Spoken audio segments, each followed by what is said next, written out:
Hi all, welcome back. So last വീഡിയോയിൽ നമ്മൾ financial റിപ്പോർട്ടിങ്ങിൻ്റെ base ആണ് ഫിനാൻഷ്യൽ അക്കൗണ്ടിങ് എന്ന് പറഞ്ഞിട്ടുണ്ടായിരുന്നു. സോ നമുക്ക് ഫിനാൻഷ്യൽ റിപ്പോർട്ടിംഗ് ചെയ്യണമെങ്കിൽ എന്തറിയണം? ഫിനാൻഷ്യൽ അക്കൗണ്ടിങ് അറിയണം. സോ ഈ ഒരു സ്പെസിഫിക് വീഡിയോയിൽ നമ്മൾ ഫിനാൻഷ്യൽ അക്കൗണ്ടിങ്ങിനെ ജസ്റ്റ് ഒന്ന് സമ്മറൈസ് ചെയ്ത് പോവാണ്. അതായത് മൊത്തമായിട്ടുള്ള ഫിനാൻഷ്യൽ അക്കൗണ്ടിങ്ങിൻ്റെ ഹോൾ സിലബസ് എടുത്ത് നമ്മൾ ഓരോന്നും പഠിക്കാൻ പോകുന്നില്ല, നമുക്ക് അതിനുള്ള ടൈമില്ല. പക്ഷേ നമ്മൾ എന്താണ് ഫിനാൻഷ്യൽ അക്കൗണ്ടിങ് എന്ന് അറിഞ്ഞിരുന്നാലേ നമുക്ക് മുമ്പോട്ട് പോകാൻ പറ്റുള്ളൂ. സോ അതുകൊണ്ട് തന്നെ ഫിനാൻഷ്യൽ അക്കൗണ്ടിങ്ങിൻ്റെ ഒരു ബേസ് ക്ലാസ് ആയിട്ട് നിങ്ങൾ കൺസിഡർ ചെയ്താൽ മതി. സോ ഈ ഒരു സ്പെസിഫിക് വീഡിയോയിൽ നമ്മൾ കുറച്ചധികം കാര്യങ്ങൾ കൺസിഡർ ചെയ്യുന്നുണ്ട്. ഒന്നാമതായി നമ്മൾ പഠിക്കാൻ പോകുന്നത് എന്താണ് ഫിനാൻഷ്യൽ അക്കൗണ്ടിങ്, അതിൻ്റെ ഒരു ബേസിക് ഡെഫിനിഷൻ, ആരൊക്കെയാണ് ഇതിൻ്റെ യൂസേഴ്സ്, എന്തൊക്കെയാണ് എലമെന്റ്സ് ഓഫ് ഫിനാൻഷ്യൽ സ്റ്റേറ്റ്മെന്റ്സ് എന്ന് പറയുന്നത്, ആൻഡ് ടുവേർഡ്സ് ദി എൻഡ് ആകുമ്പോൾ കമ്പോണൻസ് ഓഫ് ഫിനാൻഷ്യൽ സ്റ്റേറ്റ്മെന്റ്സ് എന്തൊക്കെയാണെന്നുള്ളതും നമ്മൾ ഒന്ന് ഡീറ്റെയിൽ ആയിട്ട് കവർ ചെയ്യും. സോ നമുക്ക് സ്റ്റാർട്ട് ചെയ്യാം. ഓക്കെ, സോ ഇവിടെ കൊടുത്തിരിക്കുന്നത് പോലെ തന്നെ നമുക്ക് ഡെഫിനിഷൻ വെച്ചിട്ട് സ്റ്റാർട്ട് ചെയ്യാം. What is financial accounting? നിങ്ങൾ ലൈക്ക് സ്ക്രീനിലേക്ക് ഒന്നും നോക്കണ്ട, എന്താണ് ഫിനാൻഷ്യൽ അക്കൗണ്ടിങ്? നിങ്ങളിപ്പോൾ ഒബ്വിയസ്ലി CMA ഒക്കെ പഠിച്ച് തുടങ്ങിയവരാണ്. അപ്പോൾ ഞാൻ നിങ്ങളടുത്ത് വന്ന് ചോദിക്കുകയാണ്, എന്താണ് ഫിനാൻഷ്യൽ അക്കൗണ്ടിങ് എന്ന് ചോദിച്ചിട്ടുണ്ടെങ്കിൽ നമ്മൾ ഒരു നിമിഷം ആലോചിക്കും അല്ലേ. നമ്മളെപ്പോഴും ഒരു കാര്യം ചോദിച്ചിട്ടുണ്ടെങ്കിൽ ആ വേർഡ് വെച്ചിട്ടാണ് നമ്മൾ എന്ത് ചെയ്യുക, അതിനെ ആൻസർ പറയാൻ ശ്രമിക്കുക. Okay, financial accounting, account. അപ്പോൾ അക്കൗണ്ട് എന്ന് വെച്ചാൽ എന്താ? നമ്മൾ അക്കൗണ്ട് എന്ന് വെച്ചാൽ എല്ലാ കാര്യങ്ങളും നോട്ട് ഡൗൺ ചെയ്ത് വെക്കുന്നത് നമ്മൾ അക്കൗണ്ട് എന്ന് പറയും. ഇപ്പോൾ നിങ്ങൾക്ക് ഒരു ബാങ്ക് അക്കൗണ്ട് ഉണ്ടെങ്കിൽ ആ ബാങ്ക് അക്കൗണ്ടിൻ്റെ പ്രത്യേകത എന്താ? നിങ്ങൾക്ക് വരുന്ന എല്ലാ പൈസ അവരവിടെ റെക്കഗ്നൈസ് ചെയ്തിട്ടുണ്ടാവും. നിങ്ങൾ അക്കൗണ്ടിൽ നിന്ന് പോകുന്ന എല്ലാ പൈസ അവരെ റെക്കഗ്നൈസ് ചെയ്തിട്ടുണ്ടാവും. അപ്പം എല്ലാ കാര്യങ്ങളും നോട്ട് ഡൗൺ ചെയ്ത് വെക്കുന്നതിനാണ് അക്കൗണ്ടിങ് എന്ന് പറയാം അല്ലേ.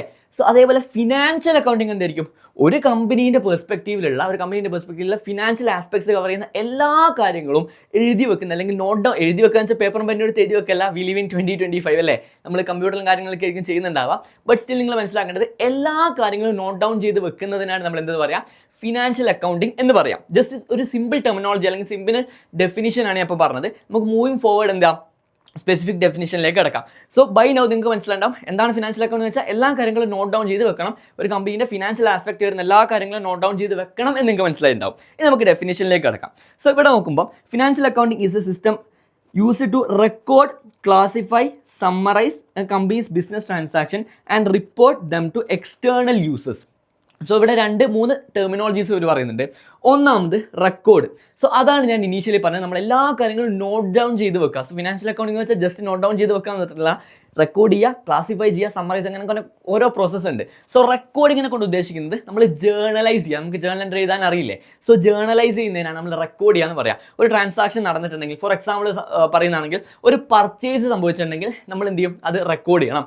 So debit purchase, credit cash എന്ന് പറഞ്ഞിട്ട് നമ്മൾ എഴുതുന്നില്ല, അതാണ് നമ്മൾ റെക്കോർഡ് ചെയ്യുന്നതിനെ കൊണ്ട് ഉദ്ദേശിക്കുന്നത്. ഇനി രണ്ടാമത് ക്ലാസിഫൈ ചെയ്യാന്നാണ് പറഞ്ഞിരിക്കുന്നത്.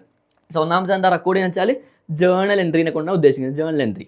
ഓക്കെ, ഇനി രണ്ടാമത് ഇവരെന്താ പറയുന്നത്? ക്ലാസിഫൈ ചെയ്യണം. നിങ്ങൾ ചിന്തിക്കുക, ഇപ്പം ഞാൻ പറഞ്ഞത് എന്താ? ഒരു ട്രാൻസാക്ഷനാണ്, ഒരു സംഭവം ഞാൻ പർച്ചേസ് ചെയ്തിരുന്ന. പക്ഷേ ഒരു കമ്പനീൻ്റെ പെർസ്പെക്റ്റീവിൽ ഒരു ട്രാൻസാക്ഷൻ മാത്രമാണോ നടക്കുന്നത്? അല്ല, അവർ കുറേ ട്രാൻസാക്ഷൻ നടത്തുന്നുണ്ട് ഇല്ലേ. കുറേ പർച്ചേസ് ഉണ്ടാവും, കുറേ സെയിൽ ഉണ്ടാവും, അതുപോലെ വേറെ പല പല ആക്ടിവിറ്റീസും ഉണ്ടാവും. സോ ഒരേ ഹെഡ്സിൻ്റെ അണ്ടറിൽ വരുന്ന പല പല ട്രാൻസാക്ഷൻ നമ്മൾ എന്ത് ചെയ്യും? ഒരൊറ്റ ഹെഡിൻ്റെ അണ്ടറിലായി കൊണ്ടുവരും. ഫോർ എക്സാമ്പിൾ പറയുകയാണെങ്കിൽ ഒരു 50 പർച്ചേസ് സംഭവിച്ചിട്ടുണ്ടെങ്കിൽ എല്ലാ പർച്ചേസിനെയും കൂടി ഞാൻ എന്ത് ചെയ്യും? ക്ലാസിഫൈ ചെയ്ത് പർച്ചേസ് എന്ന് പറയുന്ന ഒരു ഹെഡിന് അണ്ടറിൽ കൊണ്ടുവരും. അല്ലാതെ പർച്ചേസ് എന്നല്ലാതെ ഒരൊറ്റ ഹെഡ്, പർച്ചേസ് എന്ന് പറയുന്ന ഒരൊറ്റ ഹെഡിന് അണ്ടറിൽ എല്ലാ പർച്ചേസും കൊണ്ടുവരും. അതേപോലെ സെയിൽസ് എന്ന് പറയുന്ന ഒരൊറ്റ ഹെഡിന് അണ്ടറിൽ എല്ലാ സെയിൽസും കൊണ്ടുവരും. അങ്ങനെ അതാണ് ക്ലാസിഫൈ ചെയ്യാന്ന് പറയാം. നമ്മൾ റെക്കോർഡ് ചെയ്ത് വെച്ച കാര്യങ്ങളൊക്കെ നമ്മൾ എന്ത് ചെയ്യണം? ക്ലാസിഫൈ ചെയ്യണം. സോ അതാണ് രണ്ടാമത്തത്. അത് നമ്മൾ ലെഡ്ജർ അക്കൗണ്ട് എന്നാണ് പറയുക. അത് നമ്മൾ ലെഡ്ജർ അക്കൗണ്ട് എന്നാണ് പറയുക. സോ നമ്മൾ എന്ത് ചെയ്യണം? ജേർണലൈസ് ചെയ്യണം, അതിനെ നമ്മൾ ലെഡ്ജറിലേക്ക് കൊണ്ടുവരണം. ഇനി നിങ്ങൾ നോക്കേണ്ട സമ്മറൈസ് ആണ് മൂന്നാമത്തെ കണ്ടത്. സമ്മറൈസിനെ കൊണ്ട് ഉദ്ദേശിക്കുന്നത്, ഇപ്പം ഞാൻ തന്നെ ഈ വീഡിയോൻ്റെ തുടക്കത്തിൽ നിങ്ങളോട് പറഞ്ഞിട്ടുണ്ടായിരുന്നു, ഫിനാൻഷ്യൽ അക്കൗണ്ടിങ് മൊത്തമായിട്ടൊന്നും ഞാൻ കവർ ചെയ്യുന്നില്ല, ഞാൻ ജസ്റ്റ് സമ്മറിയെ പറഞ്ഞിരുന്നുള്ളൂ. അതിനെ കൊണ്ട് അത് ഉദ്ദേശിക്കുന്നത് ജസ്റ്റ് ബ്രീഫായിട്ട് എല്ലാ കാര്യങ്ങളും ടച്ച് ചെയ്യും, എല്ലാത്തിനും ഇമ്പോർട്ടൻറ്റ് പോർഷൻ മാത്രം ജസ്റ്റ് ഒരു സമ്മറി തരാമെന്നല്ലേ നമ്മൾ പറയാം. ഇപ്പോൾ നിങ്ങൾ ക്രിക്കറ്റ് കളി അല്ലെങ്കിൽ ഫുട്ബോൾ കളിയൊക്കെ കാണുന്നവരാണെങ്കിൽ ഹൈലൈറ്റ്സ് പറഞ്ഞിട്ട് കാണിക്കാറുണ്ട് അല്ലേ. അതായത് ഒരു കളീൻ്റെ ഏറ്റവും ഇമ്പോർട്ടൻ്റ് ആയിട്ടുള്ള പോർഷൻസ്, ആ ഗോൾ അടിച്ചതും വലിയ വലിയ സേവ്സും കാര്യങ്ങളൊക്കെ കാണിക്കുന്നത്. അല്ലെങ്കിൽ ഇപ്പം ക്രിക്കറ്റ് പറയുന്നതാണെങ്കിൽ കോഹ്ലി 6 അടിച്ചതും അല്ലെ സെഞ്ചുറി നേടിയതും അല്ലെ ക്രൂഷ്യൽ വിക്കറ്റ്സ് പോയതും അതൊക്കെ കാണിക്കുന്നതാണ് ഹൈലൈറ്റ്സ് എന്ന് പറയാം. അതേപോലെ ഒരു കമ്പനീൻ്റെ ഏറ്റവും ഇമ്പോർട്ടൻറ്റ് ഹെഡ്സ് മാത്രം കാണിക്കുന്ന, അല്ലെങ്കിൽ എന്താ പറയുക, ഏറ്റവും ലാസ്റ്റ് ഏറ്റവും കോർ ആയിട്ടുള്ള ഏരിയാസ് മാത്രം കാണിക്കുന്നതാണ് നമ്മൾ സമ്മറൈസ് ചെയ്യാന്ന് പറയാം. ഓക്കെ, സോ ഈ ലെഡ്ജർ അക്കൗണ്ട് എടുത്ത് നോക്കിയിട്ടുണ്ടെങ്കിൽ, നിങ്ങൾ ലെഡ്ജർ അക്കൗണ്ട് എടുത്ത് നോക്കിയിട്ടുണ്ടെങ്കിൽ, ഞാൻ നേരത്തെ പറഞ്ഞിട്ടുണ്ടായിരുന്നു ഒരു ലെഡ്ജർ അക്കൗണ്ട് ടി അക്കൗണ്ട് പോലെ ഉണ്ടാവുക. ഞാൻ നേരത്തെ പറഞ്ഞ എന്താ, നമുക്ക് സൈഡ് മാറ്റി എഴുതാം. ഓക്കെ, സോ നിങ്ങൾ നോക്കുന്നതാണെങ്കിൽ ഇതാണ് ലെഡ്ജർ അക്കൗണ്ട്. ഞാൻ നേരത്തെ പർച്ചേസ് അക്കൗണ്ട് എന്ന് പറഞ്ഞിട്ടുണ്ടായിരുന്നു. ഓക്കെ, സോ ഈ പർച്ചേസ് അക്കൗണ്ട് ഞാൻ നേരത്തെ എന്താ പറഞ്ഞത് 50 പർച്ചേസ് സംഭവിച്ചു എന്ന്. സോ 50 പർച്ചേസ് ഞാൻ ഇങ്ങനെ എമൗണ്ട് ഇവിടെ ഇങ്ങനെ എഴുതിക്കൊണ്ടിരിക്കും, ഇവിടെയൊക്കെ ആയിട്ട് കുറേ എമൗണ്ട് വന്നിട്ടുണ്ടാവും അല്ലേ. സോ ഈ മൊത്തം എമൗണ്ട് കൊടുത്തിട്ട് എനിക്ക് എന്ത് ചെയ്യാൻ പറ്റും, സമ്മറൈസ് ചെയ്യാൻ പറഞ്ഞ അടുത്ത് കൊണ്ടുപോകാൻ പറ്റുമോ? ഇല്ല, എനിക്കൊരു ഫൈനൽ എൻഡ് ആൻസർ മാത്രം മതി. എൻ്റെ പോയിന്റ് ഓഫ് വ്യൂവിൽ എനിക്കൊരു എൻഡ് ആൻസർ മാത്രം മതി അല്ലേ. അല്ലാതെ നിങ്ങളൊന്ന് ചിന്തിച്ച് നോക്ക്, ഇപ്പം 50 ഞാൻ ഇവിടെ പറഞ്ഞിട്ടുള്ളൂ.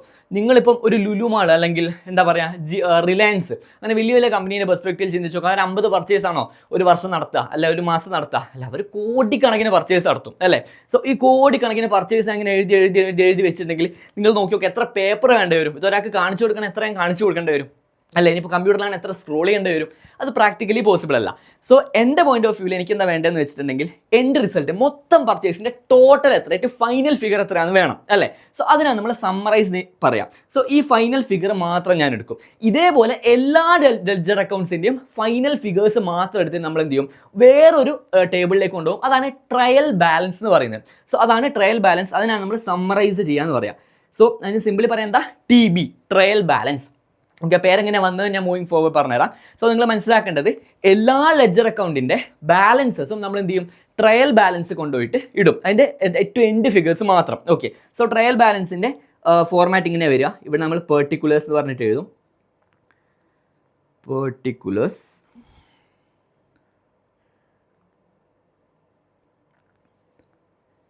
എന്നിട്ട് ഇവിടെ ഡെബിറ്റും ഇവിടെ ക്രെഡിറ്റും.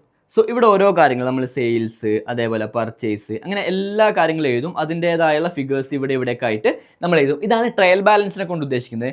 ആൻഡ് ടുവേർഡ്സ് ദി എൻഡ് ആയിട്ട് നമ്മൾ നോക്കുന്ന സമയത്ത് ഇതും സെയിം ആയിരിക്കണം. അതുകൊണ്ടാണ് ഇതിനെ ട്രയൽ ബാലൻസ് എന്ന് പേര് വന്നത്. നമ്മൾ ട്രയൽ, ഇപ്പോൾ വീണ്ടും പറയാൻ, ക്രിക്കറ്റ് കളിക്കുന്ന സമയത്ത് നമ്മൾ ട്രയൽ ബോൾ എറിയാന്നൊക്കെ പറയാറില്ലേ. ഒറിജിനൽ ക്രിക്കറ്റിൽ അതില്ല, പക്ഷെ നമ്മൾ എന്താ പറയുക, കണ്ടം ക്രിക്കറ്റൊക്കെ കളിക്കുന്ന സമയത്ത് ട്രയൽ ബോൾ എന്ന് പറയാറില്ലേ. അതേപോലെ ട്രയൽ ബാലൻസ് നമ്മൾ ഇത് കഴിഞ്ഞിട്ടാണ് ഫിനാൻഷ്യൽ സ്റ്റേറ്റ്മെൻറ്റ്സ് പ്രിപ്പയർ ചെയ്യാൻ പോകുന്നത്.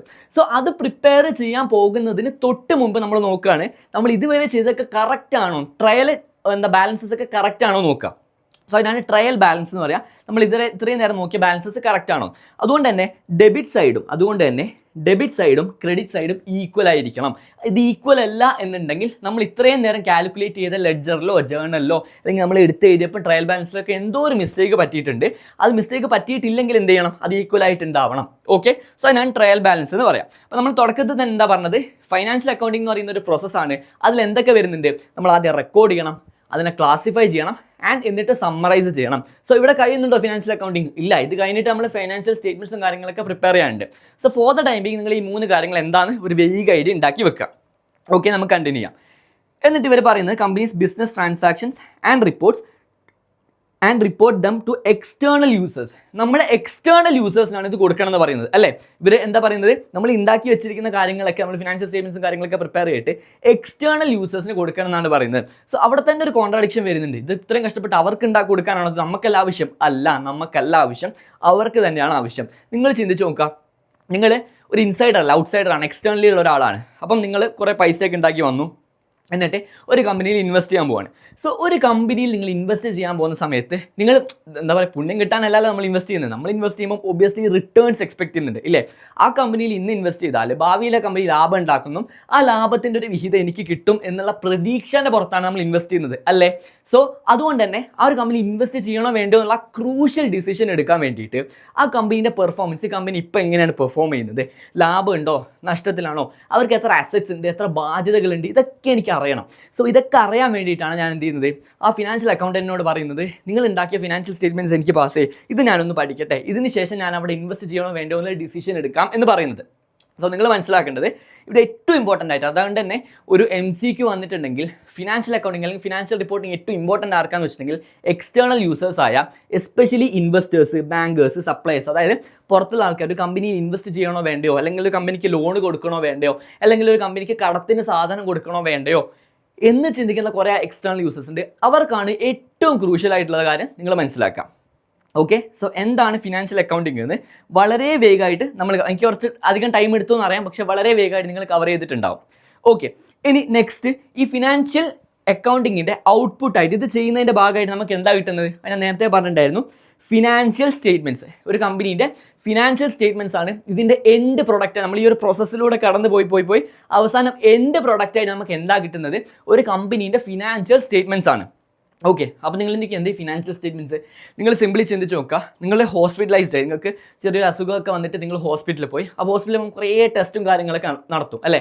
നിങ്ങളെ ഹെൽത്ത് റിപ്പോർട്ട് തരും. ഡോക്ടർ നിങ്ങളെ ഹെൽത്ത് റിപ്പോർട്ട് തരും. നിങ്ങളെ മൊത്തമായിട്ട് സ്കാൻ ചെയ്ത് നിങ്ങളെല്ലാം നോക്കിയിട്ട് നിങ്ങൾക്ക് എത്ര പ്രഷർ ഉണ്ട്, എത്ര ഷുഗർ ഉണ്ട്, എല്ലാം നോക്കിയിട്ട് ഫുൾ ഡീറ്റെയിൽ. അപ്പോൾ നിങ്ങളെ ഹെൽത്ത് കണ്ടീഷൻ എന്താ, നിങ്ങൾ ഫോർ ദ ടൈം ബീങ് എങ്ങനെയാണ് നിങ്ങൾ ആക്ട് ചെയ്യുന്നത്, അല്ലെങ്കിൽ നിങ്ങളുടെ കണ്ടീഷൻ എന്താണെന്നൊക്കെ പറയുന്ന ഫുൾ സ്ട്രക്ചർ ഉണ്ടാവും റിപ്പോർട്ടിൽ.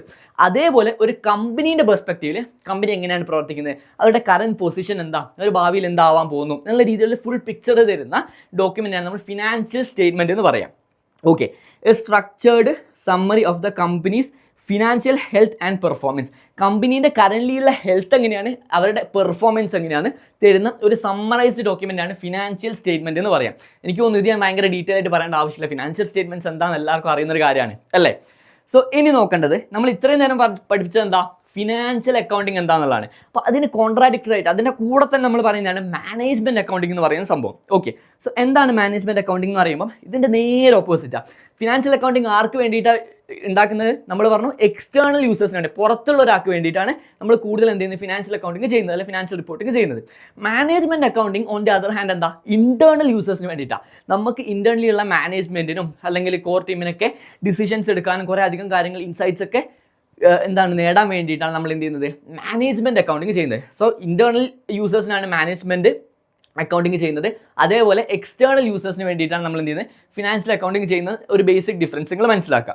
ഇനി മാനേജ്മെൻറ്റ് അക്കൗണ്ടിങ് എന്താണോ, അല്ലെങ്കിൽ ഇതിൻ്റെ ഡീറ്റെയിൽ ആയിട്ടുള്ള കാര്യങ്ങളൊക്കെ നിങ്ങൾ ചിന്തിച്ചാൽ മനസ്സിലാവും ബാക്കിയുള്ള സെക്ഷൻസിലൊക്കെ പറയുന്നത്. ഇപ്പം സെക്ഷൻ ഡി കോസ്റ്റ് ക്ലാസിഫിക്കേഷൻ എന്ന് പറയുന്ന ഏരിയ, അല്ലെങ്കിൽ സെക്ഷൻ ബി ബഡ്ജറ്റിംഗ് എന്ന് പറയുന്ന ഏരിയ, അല്ലെങ്കിൽ സെക്ഷൻ സി വേരിയൻസ് എന്ന് പറയുന്ന ഏരിയ, ഈ കാര്യങ്ങളൊക്കെ നിങ്ങൾ എടുത്ത് നോക്കി നോക്ക്. ഇതൊക്കെ മാനേജ്മെൻറ്റ് അക്കൗണ്ടിങ്ങിൻ്റെ വാർത്ത.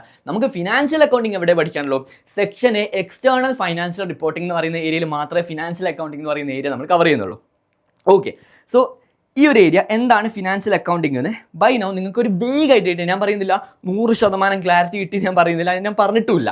നിങ്ങൾ ജസ്റ്റ് എന്താണ് ഫിനാൻഷ്യൽ അക്കൗണ്ടിങ്, ഇതെന്തിനാണ് ചെയ്യുന്നത്, ഇതാർക്ക് വേണ്ടിയാണ് ചെയ്യുന്നത് എന്നൊരു വേഗ് ഐഡിയ ബൈ നൗ നിങ്ങൾക്ക് കിട്ടിയിട്ടുണ്ടാവണം. സോ എന്താണ് ഫിനാൻഷ്യൽ അക്കൗണ്ടിങ് എന്നൊരു വേഗ് ഐഡിയ കിട്ടിയിട്ടുണ്ടെങ്കിൽ നമുക്ക് നെക്സ്റ്റ് വീഡിയോയിൽ എന്ത് കവർ ചെയ്യാം, ഏതൊക്കെയാണ് എലമെന്റ്സ് ഓഫ് ഫിനാൻഷ്യൽ സ്റ്റേറ്റ്മെന്റ്സ്. കാരണം ഇതുണ്ടാക്കി ബിൽഡിംഗ് ബ്ലോക്സ് ഓഫ് എന്താ പറയുക ഫിനാൻഷ്യൽ സ്റ്റേറ്റ്മെന്റ്സ്, നമ്മൾ എലമെന്റ്സ് ഓഫ് ഫിനാൻഷ്യൽ സ്റ്റേറ്റ്മെന്റ്സിനെ പറയുന്നത്. ഇപ്പോൾ ഒരു വീട് ഉണ്ടാക്കുന്നുണ്ടെങ്കിൽ എന്തൊക്കെയാണ്, ബ്രിക്ക്, സിമെന്റ്, അതുപോലെ റൂഫ്, അങ്ങനെ പല കാര്യങ്ങൾ ചേർത്തിട്ടുള്ള വീട് ഉണ്ടാകുന്നത്. അതേപോലെ ഒരു ഫിനാൻഷ്യൽ സ്റ്റേറ്റ്മെന്റ്സ് പ്രിപ്പയർ ചെയ്യാൻ പല എലമെന്റ്സ് വേണം. Asset, liability, capital, income, expense, അങ്ങനെ കുറേ എലമെന്റ്സ് വേണം. ഈ എലമെന്റ്സിനാണ് എലമെന്റ്സ് ഓഫ് ഫിനാൻഷ്യൽ സ്റ്റേറ്റ്മെന്റ്സ് എന്ന് പറയുന്നത്. ഈ ഫിനാൻഷ്യൽ സ്റ്റേറ്റ്മെന്റ്സ് ഇതിനെ കൊണ്ടാണ് ഉണ്ടാക്കി വെച്ചിരിക്കുന്നത്. സോ ഇതിന് അതിൻ്റെതായ ഇമ്പോർട്ടൻസ് ഉണ്ട്. നമുക്ക് elements of financial statements next വീഡിയോയിൽ പഠിക്കാം. So move to the next video.